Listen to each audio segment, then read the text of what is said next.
So with contest season coming up within the next few months, I figured today would be a great time to get you all acquainted with what exactly spring contests are and exactly what all they have to offer. So spring contests are split into two different categories. So on one hand, you have your career development events, or CDEs, and on the other hand, you have your leadership development events, or LDEs. So when discussing these, the National FFA website lists them as such, and I'm going to read it to make sure I get this exactly right.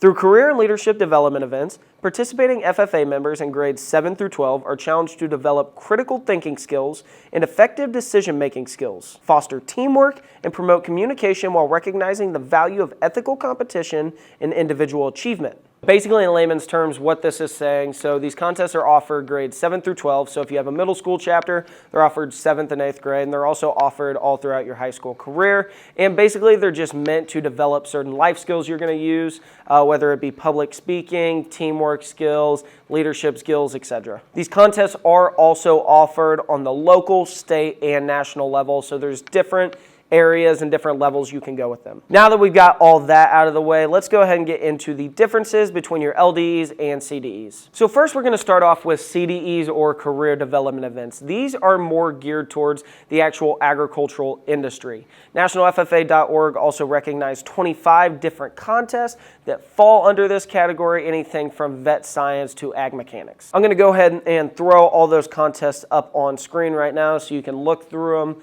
I'll also put a link in the description, but I also want to give a little quick disclaimer while you are reading these. So each state kind of classifies these differently, and it goes per state basis. Some states also offer different contests that other states don't. I know specifically in Missouri, whenever we go to our area and district contest, so certain contests that are classified as CDEs may compete with the LDEs just because it's easier to do that within the contest environment. And I am getting all of this information regarding CDEs from the National FFA website, so it does vary state by state. And now we're going to go on to the other side of the aisle, which are your leadership development events, or your LDEs. Now, these contests are more geared towards building actual life skills and leadership skills, hence the name leadership development events. So FFA.org currently recognizes 7 different contests that fall under the LDE category, but just like I said in the earlier disclaimer, this can vary state by state.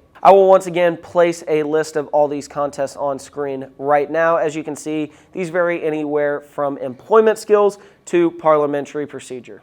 Now that I've broken down actual CDs and LDs, let's talk about what different levels you can compete in these at and how exactly you compete with them. Now, throughout all of these contests, you are going to compete at different levels. For the majority of them, you're going to start at the area level, then you're going to work your way through districts and then to state, and if you end up winning state, you're going to go to the national level. So the number of teams that move on from each level, as far as I'm aware of, varies state to state. So a state like Missouri, I believe it is 3 teams move on from the district level. But a state like New York, it may not be 3. It may only be 2 or 1. I'm not 100% sure, but I know it does vary state by state. Now, that does pretty much cover the basics of what contest teams are. Now, eventually, I would like to make a video series where I cover the basics of each individual contest and make a series like that. If you would like to see that, or if you would like me to cover a specific contest first, be sure to leave it in the comments down below. I'd love to see that. That pretty much does it for the video. If you liked the video, hit it with a like. If you didn't like it, hit it with a dislike. Let me know down in the comments below what you thought about the video. If you want to see more videos regarding FFA and different things within the organization, make sure you hit the subscribe button. I'm going to be posting different videos weekly. And without further ado, I will see you guys in the next video.